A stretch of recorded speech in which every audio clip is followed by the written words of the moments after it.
the I Ching has a bias, like towards developing yourself as a reasoned person with integrity, truthful, sincere, um, moving in the right direction, having priorities, keeping your priorities straight, whatever, those are. It does, I mean, it does tend to, you want to conserve, energy, relationships, things like that. So it's somewhat conservative, but there are times when it does advise radical action.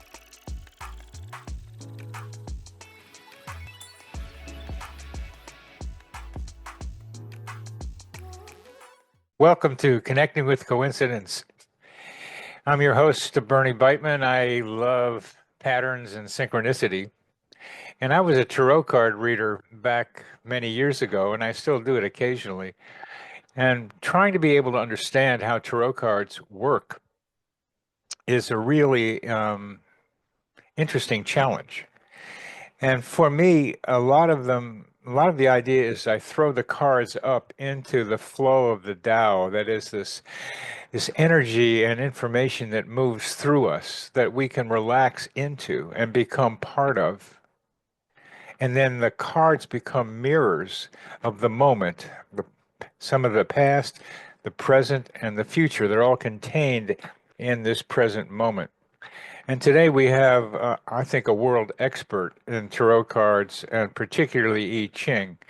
And we're going to dive into the relationship between the two and some more about how they work. Mary Kay Landon, who I've known since 2013, uh, received her PhD from California Institute of Integral Studies in San Francisco. Her dissertation was devoted to the study of synchronicity and leveraged the wisdom of oracular systems as systematic methods for predicting the future, Over the decades, she has developed personal relationships with the I Ching and Tarot, as you will hear, personal relationships, and consulted these tools for guidance on navigating the future in the areas of business, finance, careers, relationships, health, and other critical decisions that she and her clients face in their lives. Her website is decisionpointching.com. You can see it in her bio, where she presents several YouTube video on her I Ching practice. She's really incredible in how she connects with the I Ching. And Mary Kay, who is a board member also of the Coincidence Project, welcome back to Connecting with Coincidence. Thank you, Bernie. Glad to be here. It's an honor as always. Thanks. Thank you, Mary Kay. Tell us about not so much how you got into the I Ching, particularly, and the Tarot and the Mantic arts, predicting the future, but tell us about your experience of doing I Ching readings and tarot card readings, particularly I Ching readings. What is it like? What are you doing? What happens to you as you are answering a question? Well, actually, the big piece of this is, especially when I'm working with a client or even myself, is you have to go through this process of clarifying the question. So I become almost like a news reporter or maybe even a therapist, or however you want to say it. But I interview my client to kind of dig into why they are, contacting me and why they want to access the I Ching. So we spend a good half of the session on a sort of intro setup to get to their core question, their core concern, because that's very important to be very focused on kind of why they are coming to the I Ching, or why they would come to the Tarot also for a concern, because you really have to get that sense of, where they're at, what kind of energy they're bringing, what is their relationship to the question that they have, and what's their sort of prior history with it. So that I spend almost, depending on the client, but almost half a session time on that. I used to, when I first started, I used to advertise half-hour readings, but now I find for the most part we need an hour. to get into really clarifying what's their concern, and then we craft the questions, and then we address the oracle with those questions. So yeah, Okay, it's a whole process. what happens in your psyche as you are asking these questions? Because I pick up as you're telling me how you get more deeply into that client. Yeah, it is almost it becomes like a sort of almost like a merging of kind of where they're at with, and I kind of try to sort of join that stream of where they're at so that we are co-participants in that stream of the Tao, or however you want to say it. We're sort of co-participating. And what's interesting is I find it almost becomes an automatic process when I'm reading for them. And then, the oracle speaks, we get a reading, and then I'm like interpreting that for them.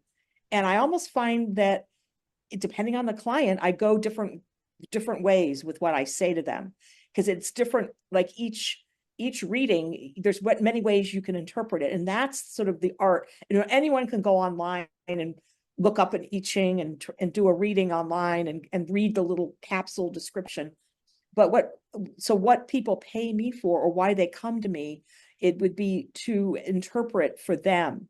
So that's why I have to spend this time at the beginning of the session really syncing with them around their concern, stepping into their lives a little bit. And I even try to get a little more context again about, the other people helping them and kind of where they're at, with, on several levels before we actually delve into like addressing the oracle.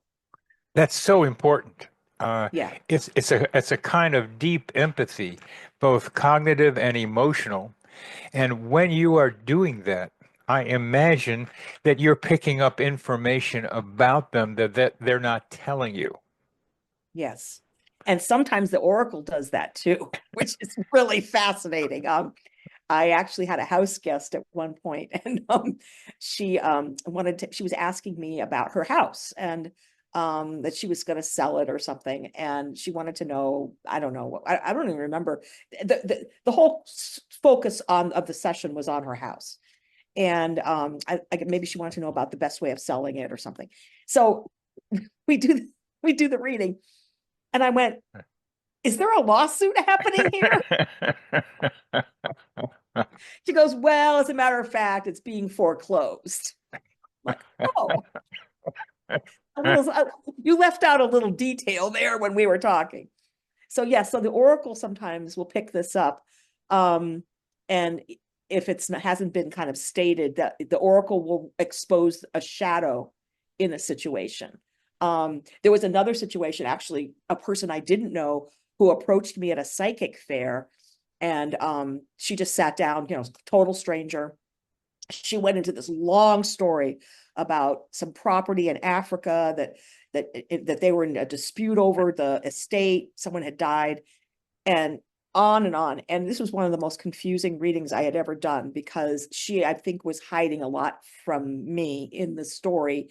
And the oracle was kind of pointing to her being the source of the difficulty. And that was really difficult for me to, express to this person that I didn't know in a public setting, that she was kind of the source of the problem. So yes, uh, oftentimes there are the shadow will be revealed. And of course, things that people don't even want to confess about themselves, like, which is the true shadow, not just deliberately withholding information from me, or thinking they're withholding it from the oracle when they're not.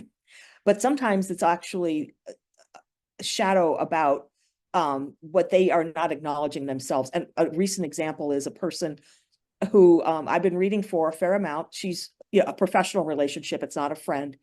And she all these warnings are continuing to come up through the oracle about arrogance and being too confident, yet she doesn't present that way, and so it's fascinating that the oracle is continuing to point something out that I don't see myself, but and I don't feel it in our interaction really.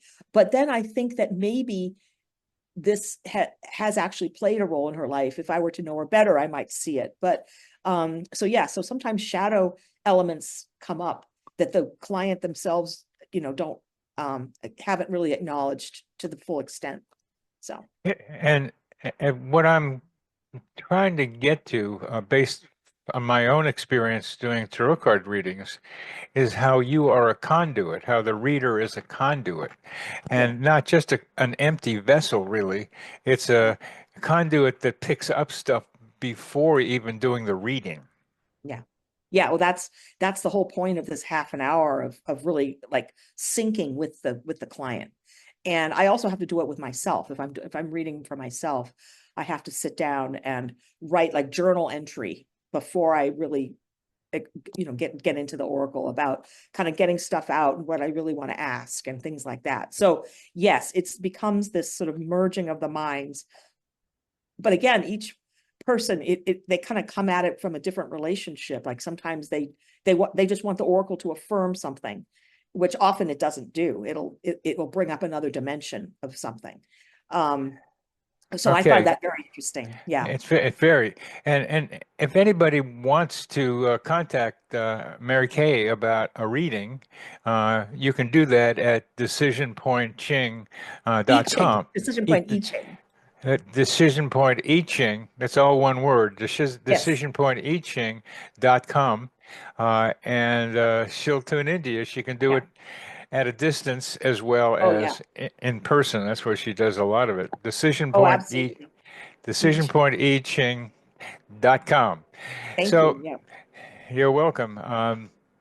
So let's get into then what happens as you then do the reading, because part of what would be important for the audience to know is that you have a relationship with some of these characters up there, around there, and tell us the next step and how what you're doing with it. I'm sorry. You mean like the relationship that I have with the oracle itself? Is that what you're Well, saying? I think when I've heard you talk about there's more than one oracle up there. There's kind of like Yeah. there's kind of a band up there, and Yeah. it all comes together in one musical thing. But there's still different characters. At least that was Yes. my impression Oh, that there you are. And had. there are. In fact, there are some kinds. Okay. So talking about the I Ching, there's different ways, there's different personalities that you do access through of the I Ching. And it kind of depends where you're at, like how the I Ching wants to relate to you, right? So I see different faces of the I Ching depending on the client and depending on the mood. I have some people where the I Ching is scolding them constantly about you're not living life right, and you're just not doing this right, and you're not doing that right, and you're not exercising enough integrity in your life, and this and that. Whereas other, even though somebody can be really doing something that might even be considered an ethical transgression or something, the I Ching will be very gentle and give them a lot of props for the work they've already done and be very very and the I Ching can gently tell them no, this is not going to work. But I see, like I said, a different personality coming out depending on the querent, the client, and kind of where they're at. The I Ching being more gentle with some and not with others. And with me, it kind of kicks my ass a lot. Like it says, you haven't done enough. You really should be out there more doing this and that. And it really, one time actually, this is back in the early 2000s, I submitted a article to Parabola. You've heard of that Parabola journal. And I threw the I Ching about it. Like, how's this gonna go? And the I Ching, I got this pretty negative reading, like, flash in the pan, blah, blah. And I just thought, okay, that means I don't have a chance here. It's not gonna get published, whatever. And then I received from the publisher all this like paperwork to, sign I don't know, the right stuff. And I'm like, wait a minute, this is legal paperwork here. This doesn't look like a rejection notice. Sure enough, the article was published in the Parabola, but the I Ching was saying to me, yeah, whatever. You're going to get published, but it's a flash in the pan. And it was true. It wasn't like I followed up with this brilliant publishing career after that, right? It was sort of saying, yeah, but whereas somebody else, it might have come at it with, wow, this is great accomplishment and you're going to get published and this and that. So it does.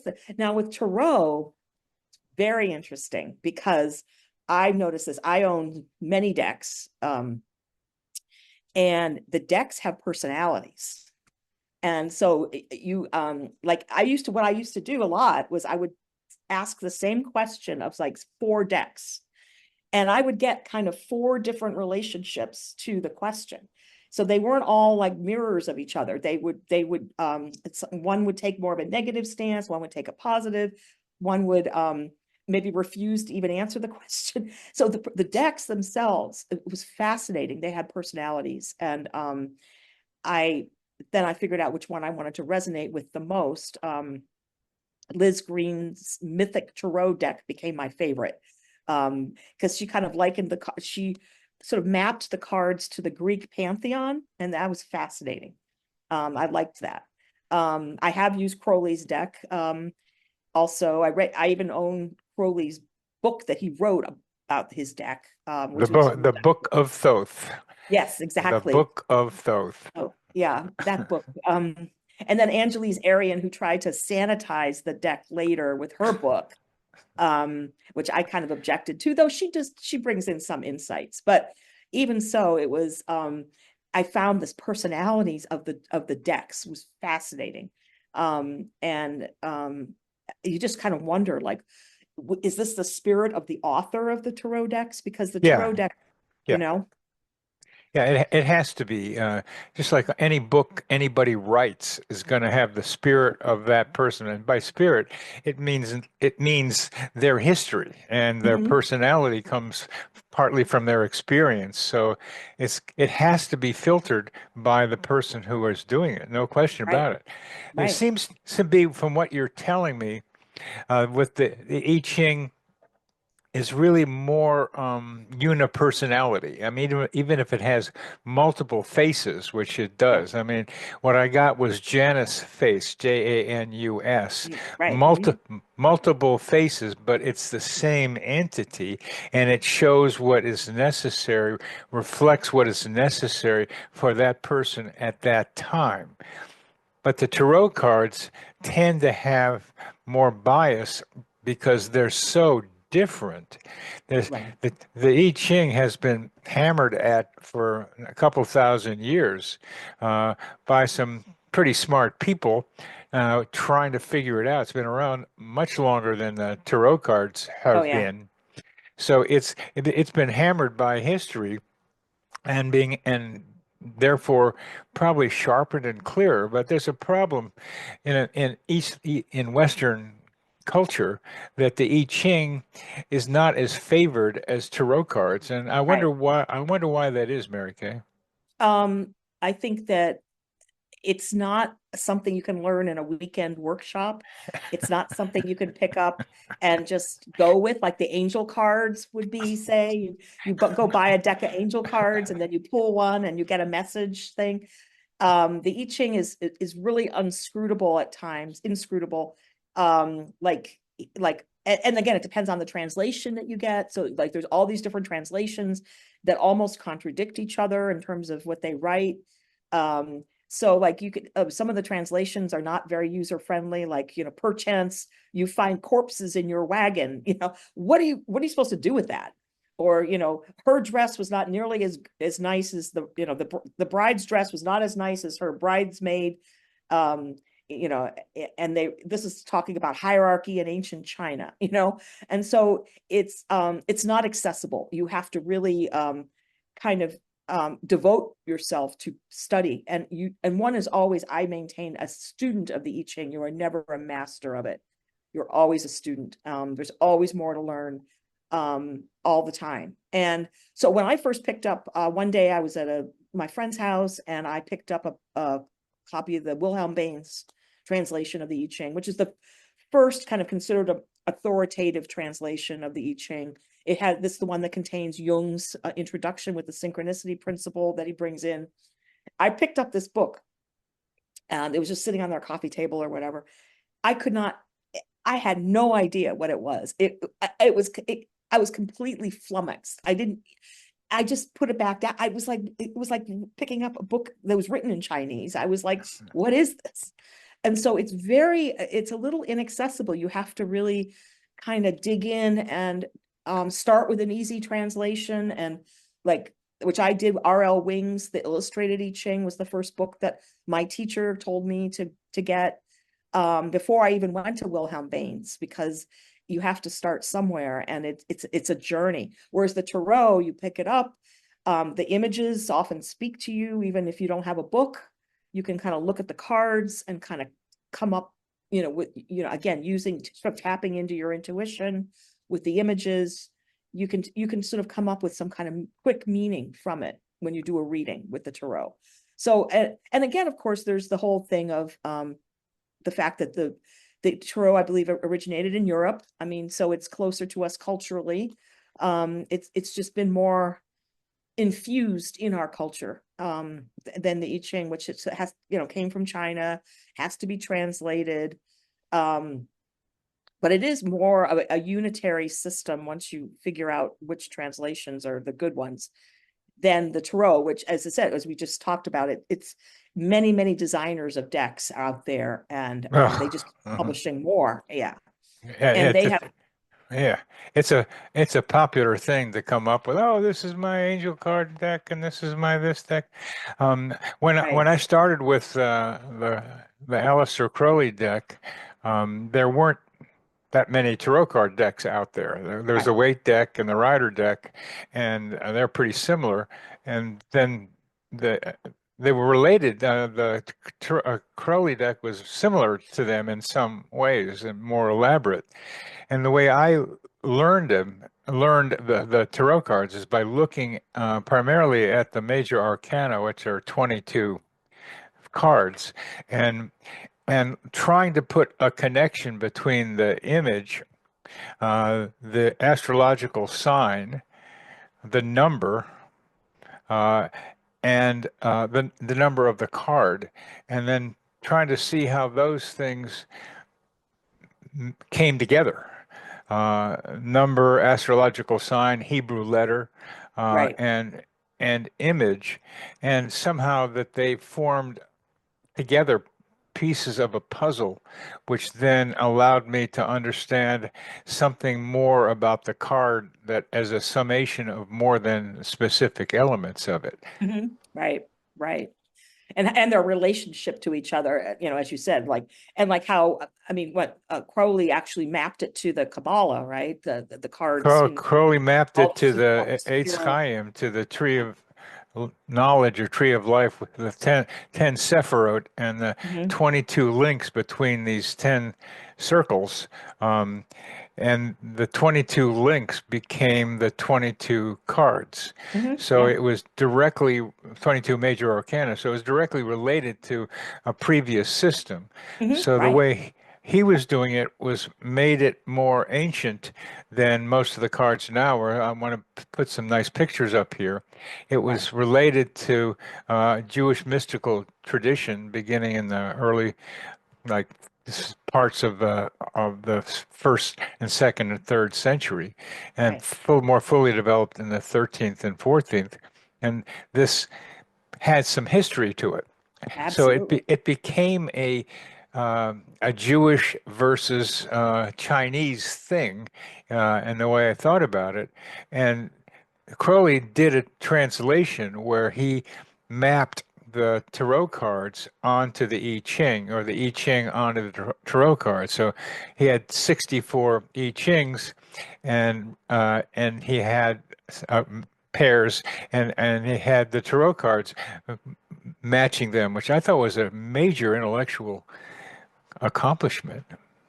Yeah. I mean, they do point to the archetypal situations that humans face, right? And they both sort of map to that progression of the archetypes, and what happens in the course of life. And yeah, so it makes sense that they could be mapped. I myself, when I read Crowley, I'm not real. I think some of it's stretched a little in terms of the different systems, but I think it's an interesting idea to do it for sure. And you can Well, get he some was insight. so full of himself. Yeah, there's that. Yeah, So- so- and yeah. it, it was hard to make sense out of it. And the way I did it, I didn't have the Book of Thoth. I just had the cards, and they were like mimeographed, so that I had to cut them out of a sheet and Oh my look at them. goodness. It was before Wow. that they were color, so I didn't have all the other stuff that became around it to influence my connection with the cards. So it was a pure connection, and then there's all kinds of other things we can say about that. But let's go to another question about when do you decide to use Tarot versus I Ching? The tarot gives you, okay, in my experience, like a map of the like a landscape. So um when I was moving to Ohio, it was very useful. I would have these calls with a friend of mine who is a professional tarot reader. And so she kind of helped me with the tarot. We would work together on it. Like, what map am I facing when I'm moving this move from Massachusetts to Ohio that I've recently done? What am I facing? And it's more of you could get more of an archetypal lay of the land, like a map. Like, where's the hill, where's the valley, where's the ditch, where's the obstruction, kind of what energies are kind of coming in. So it's a sort of a broader view that you would get from a reading, like, because like a 10 card, or even sometimes she expands it to 13 cards. Um, and you sort of get the sort of energies at play. And what actually, now that I'm thinking of it, when I was changing jobs, she also did the tarot at that time, and she pointed out some shadow that I was going to encounter at the new job that I actually didn't encounter for quite some time. Talk about, predicting the future. I actually didn't encounter this shadow that she talked about for like a couple of years, and now I'm very much living in that, in sort of some of the shadow that she talked about way back. So the tarot can kind of, I don't know, give you this landscape of images. Now sometimes it can be overwhelming, and this is why I find at times I get overwhelmed by imagery in the tarot. Like, there's just so many, and sometimes they're conflicting, of course. You get the dagger, and then you get the heart, and you're not quite sure, which one applies to what. So it's like a dreamscape, I would say, where you've got all these images that kind of come in, and maybe some of them never bear out, but then others become very important. The I Ching is more focused, and it's more like GPS on your, it's like kind of giving you kind of mapping out like a specific route through the map. And like, so you kind of have to, I mean, you can ask it a general question, but then the I Ching will seize on maybe something in particular to feed back to you. And sometimes it's hard to interpret those kinds of readings where you're asking it a general question. So I often recommend to my clients, and for myself, I say, let's be more specific. Let's try to find out what really matters and ask that question. And then, I mean, certainly you can ask several questions, not just one, but you want to chisel down to, okay, how am I getting from point A to point B um, on this landscape that the tarot, say, would have mapped out. So I see them as good for different things. However, if you want to know, use the tarot to find out, like, hey, you just met an attractive guy or girl, and you want to know if, hey, something kind of light on fire here. I mean, you could do a quick tarot reading. I would recommend no more than 3 cards for something like that. That to just give you, current situation, and then approach to the relationship, and then potential future, something like that. You can, use the tarot for pointed questions too. I just don't recommend the Celtic Cross 10 card spread for that, because it gets a little too, there's just too much stuff that comes in there for a specific question. But if you want to ask about, hey, what's my love life looking like over the next year? Yeah, the tarot would be, I think, more appropriate than the I Ching for a question like that. So does that answer? Yeah, it does. It does. Making the distinction is really, really, really important here.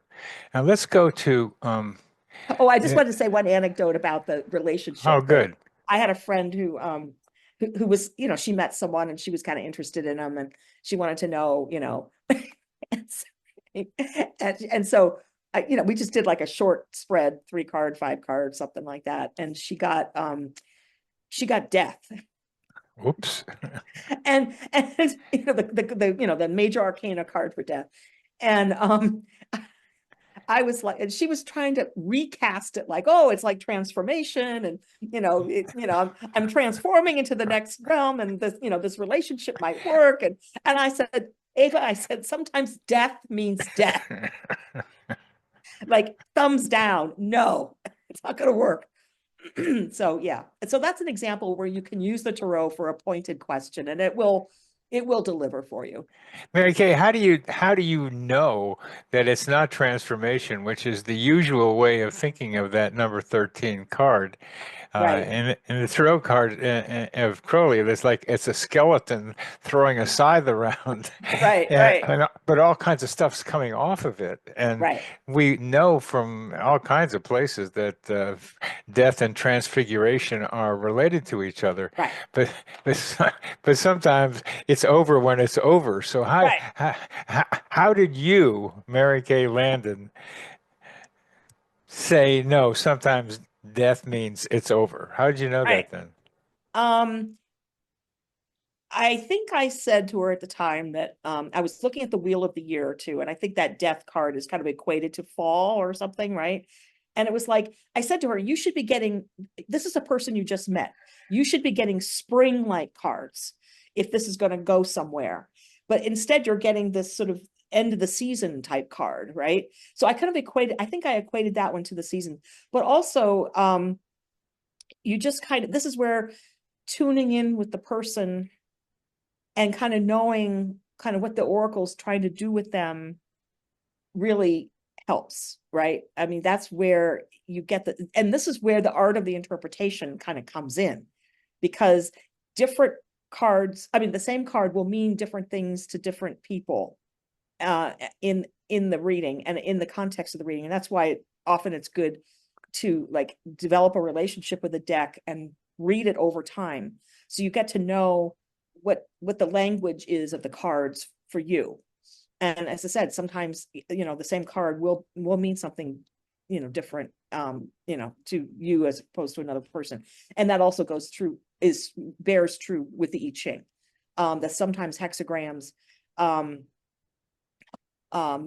have even the same hexagram will have a different cast to it, different slight meaning for one current versus another.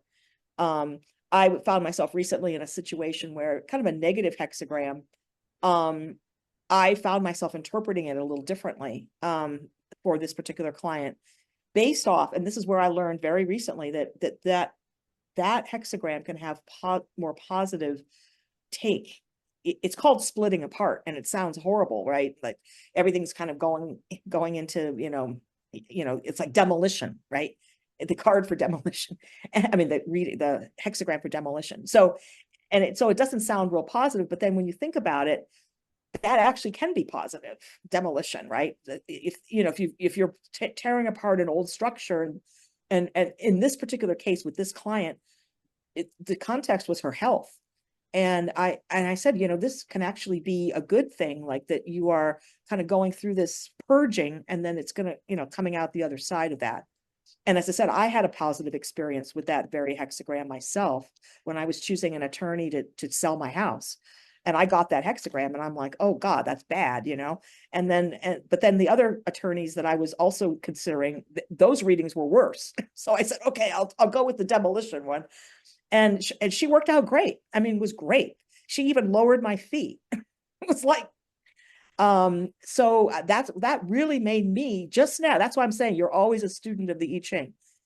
Just like last summer, that made me think about that hexagram in a different way. Anyhow, There's there's so much of what I might call intuition here. yes, And intuition has two major inputs. One of them is personal experience. the 10,000 hour idea that the more you do something, the better you get at it, and that your intuition, that means you don't have to think about it, will come up with an answer to say this painting is a fake because you've seen so many paintings that are real and so many paintings that are fake. And you can tell somehow without knowing specifically what clued you. Mhm. There's another form of intuition that manifests in different ways, perhaps, that is more reading something beyond your own personal experience. It comes from someplace else. And in this case, you have an intuition based on both of those. Your experience with the I Ching and Tarot, and also you're connecting with the Oracle itself. And I wonder if you would please tell us about your relationship with the Oracle. Um, it has, of course, changed over time. I'm always a student of the Oracle. And the Oracle always makes that clear. I'm always learning. But my relationship, as I said, with me, it kind of, it's a little tough on me. I think it thinks that I haven't lived my life quite properly. I've devoted too much time to mundane tasks like work, right? When I should be exploring myself, more spiritual directions. The I Ching has a bias, like towards developing yourself as a reasoned person with integrity, truthful, sincere, um, moving in the right direction, having priorities, keeping your priorities straight, whatever, those are. It does tend to, you want to conserve, energy, relationships, things like that. So it's somewhat conservative, but there are times when it does advise radical action to change a situation and move on to something else. So my relationship with the I Ching, as I said, has evolved. Um, I actually don't get as many really I used to, when I first started with the I Ching, it was love bombing me. Like I got these, and this is when I was working with this counselor who taught me the I Ching. It was love bombing me. I was getting amazing readings from it, and it was just kind of. I think it was trying to seduce is probably the wrong word, but it was trying to lure me into a relationship. So I was getting these great readings, and my counselor was so impressed. He was like, "Oh, the oracle's calling you enlightened," and I was getting these incredible readings. Now I mean, my readings now are middling, right? Because it's like looking at me at a different, like saying, you've got to do this, and you are maybe not living up to your potential. And when I asked about my own I Ching practice, it definitely was like, you're being too modest, you're not living up to your potential, and so it's like a parent like has to change over time, right, with their child. And so it's kind of done the same with me. And again, I noticed this with my clients, like the Oracle has its own relationship with each of my clients, like people that it feels are not living their lives well, it will give them, kind of, it'll scold them, or maybe even like tease them a little with a kind of a good reading, but kind of, it does all kinds of things. It's a personality, and it's not ethically neutral. It definitely weighs in on your decisions and things like that, and like will tell you if maybe this decision works out great, but it's the wrong thing to do, kind of thing, something like that. So yeah, it It's got opinions, Mary Kay. has It's opinion. got opinions. And Yes. I agree with the I Ching in regard to your not evolving more broadly in your Right. I Ching activities. I mean, Right. here, the Oracle has spent so much time with you, Right. so much teaching of you, Right. and you've learned so much, and you're such a world expert, even though you don't know it on this on the I Ching, and yet you're so modest. Yeah, right. Too modest. And for the I Ching to say that, that's a little unusual. It usually doesn't say, like, because it likes modesty, right? For most people, it wants modesty. That's one of its biases, I would say, is towards modesty. So I went, oh my God, being too Okay, I understand that. So yeah, it definitely it's in the mode now of sort of kind of pushing me on, like, hey, you can do better, you can do more, you can, whereas so I don't get those great readings anymore like I used to get. I th I get I I think get challenging readings. I think we might call this getting your house in order. Yeah, yeah. And What also you're like examining priorities, right?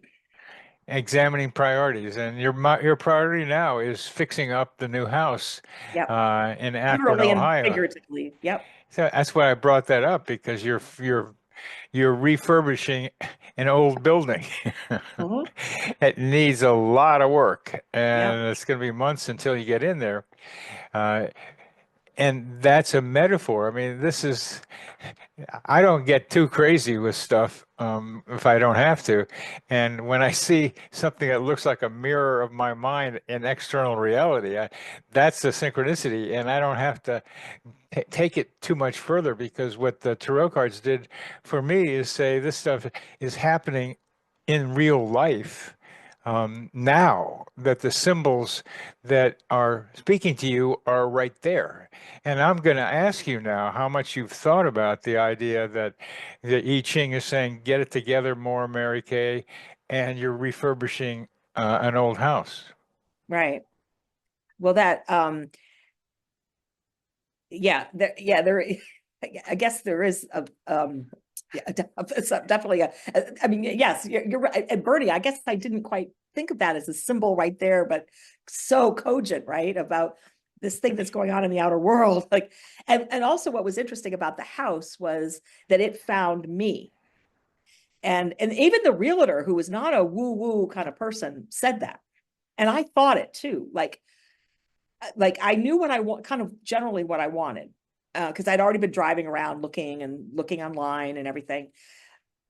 But this house presented itself, and it was over Thanksgiving weekend, and I realized and I had fallen on my face the day before, literally fell on my face on the sidewalk, had a big shiner, and and then I went to see this house, and I'm with a big shiner, and I'm like, oh. And then the next day I showed the realtor, we got in there and looked inside. And I didn't fall in love with the layout inside. It was the exterior of the building that I really liked. But it was well kept. The house was in great shape.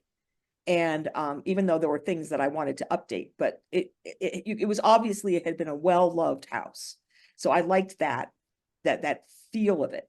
But it had mature trees outside, and that's what I really wanted, because I figured I could do anything inside, but I can't grow a tree in 5 years or 10 years. I wanted mature trees. And so that's exactly what I got there. And then it just sort of fell into place. Like the next day we're making an offer, and then it was accepted. And then before I knew it, like we're under contract, and I'm like, it was like an arranged marriage. Like I had just met the person the house once, and suddenly I was under contract. And it was like, See, okay.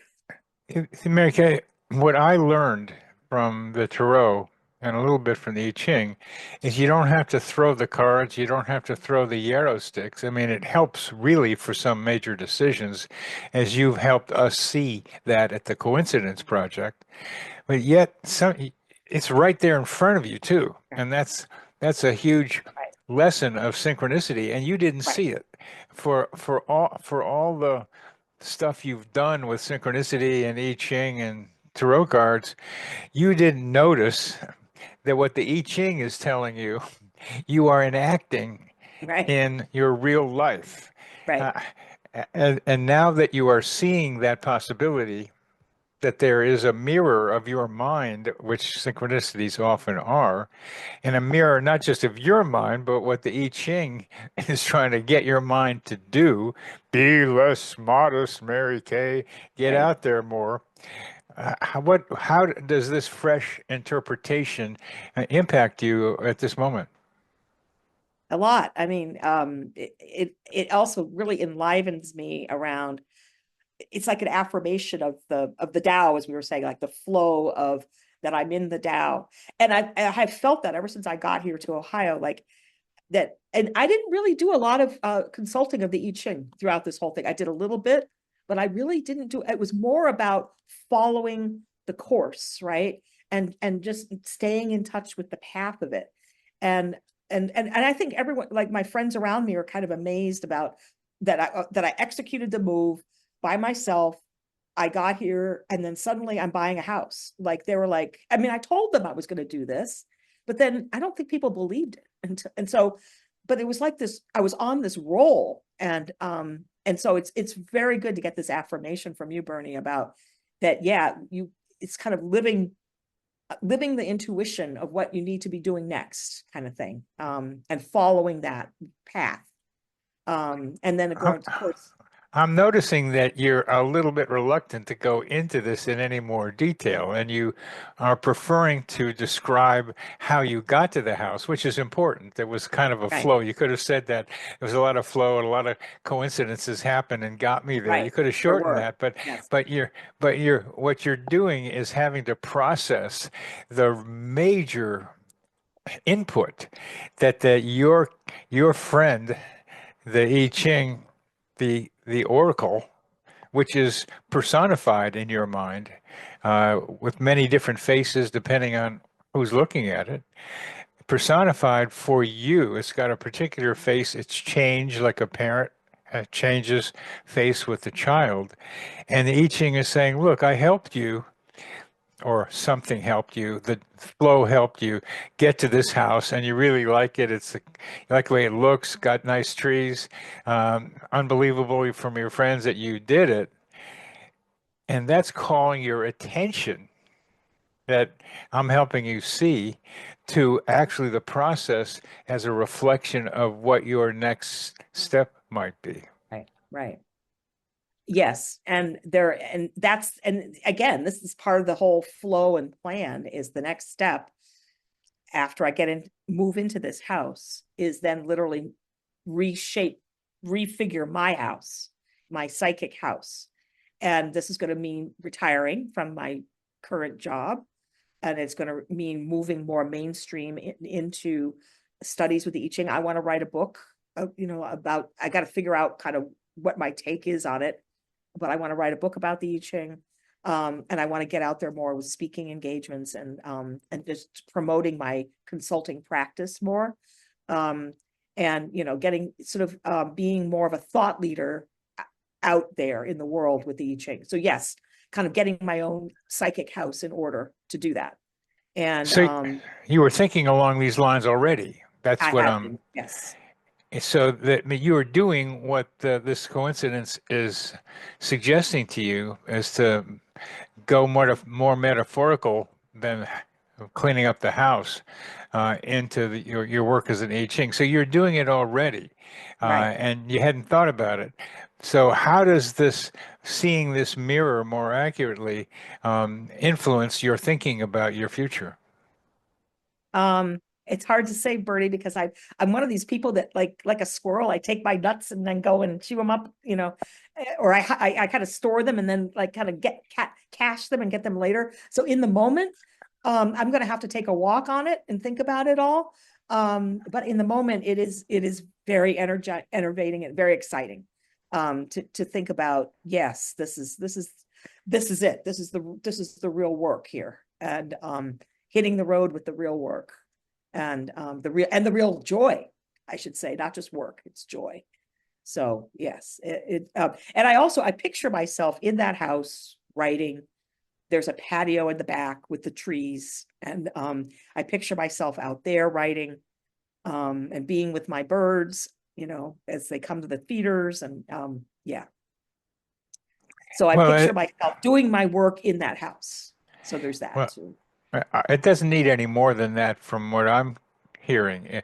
The idea of you're actually seeing things come together and feeling it, what you already know you're doing and plan to do.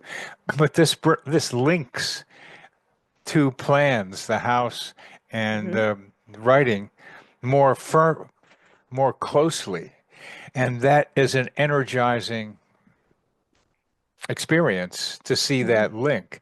And that's enough, really, Mary Kay. That's enough because this is yet part of the oracle coming through me as saying more energy to you to do what you know and the oracle knows that you can do. Right. What's interesting is I look at the house numbers. Like my other house in Massachusetts was 33. And that's in the Oracle, that's the side of retreat. And even when I first bought that place, I had this feeling of like I would be lonely there, that it wasn't quite the right place. And I looked at that number. And what was interesting was the realtor who turned me on to the other realtor who eventually helped me. She was a real I Ching person. In fact, her mother is one of those authors, that's written her own book on the I Ching. Um, and we both looked at that number at the time and went, yeah, retreat. That's kind of an interesting number for you to be buying this new house and everything.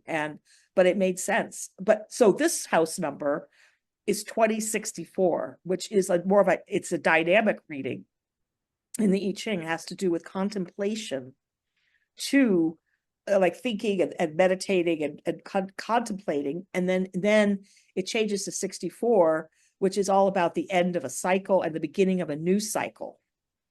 So I look at that number even and say the significance in terms of the I Ching of that number, that house number.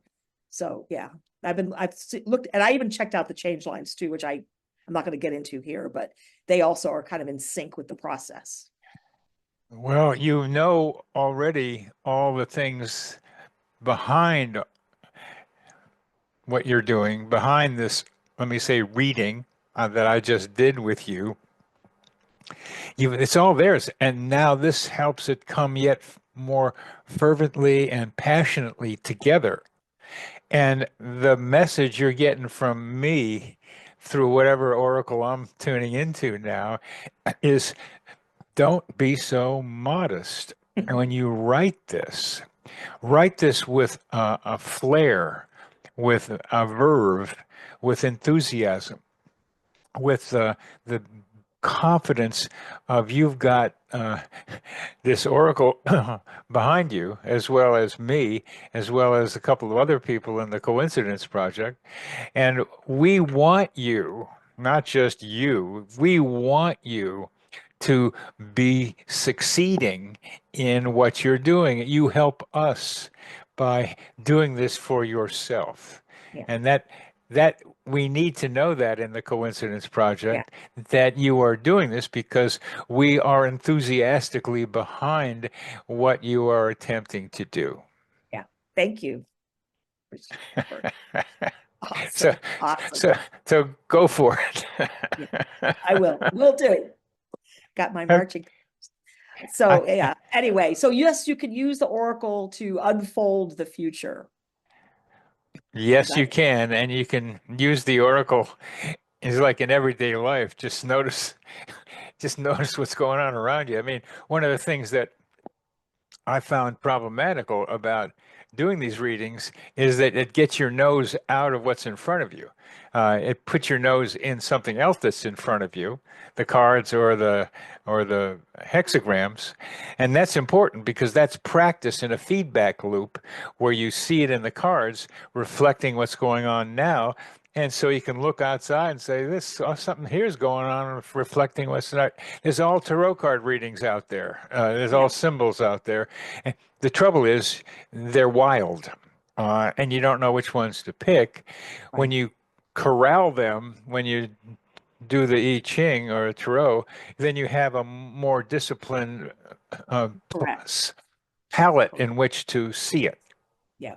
Yes, we talked about that on that connecting with coincidence speaker series call that I did with about Yeah, yeah. oracles and how the ancient people just developed them because they weren't quite sure when they saw the geese flying by what that actually meant. And so they try to kind of systematize it more into the system. But you're right, and it is also a challenge to know how much to divine, how much to go to the oracle versus living the intuition and living your life.